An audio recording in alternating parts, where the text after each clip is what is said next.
Hey folks, hello and welcome to this YouTube channel. In this video, I'm gonna teach you a very useful guide on how to open a DAT file in your Windows 11 PC or laptop.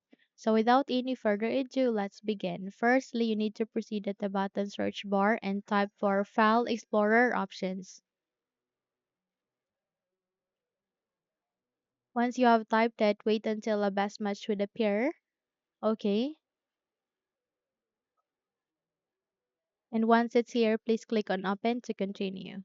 So you would be able to bring up this kind of window where it is being composed of three sections which are general, view, and search.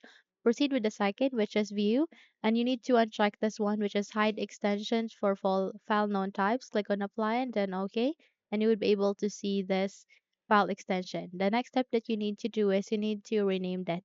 So by that, please make a right click, go with this rename icon and proceed with this one and change the extension into PDF.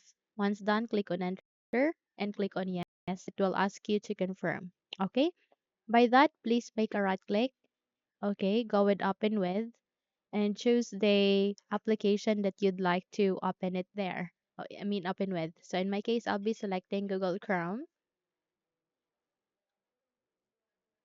The moment you click on it, wait until it will be successfully opened here in our Windows 11 PC or laptop. Okay. So now it's opening this time on. So by that, simply close the window and you're good to go. Now, if you think this video helped you a lot, then please don't forget to subscribe, hit the like button as well as the bell icon to be updated for more tutorials like this. Thank you for watching this video and have a good day, everyone.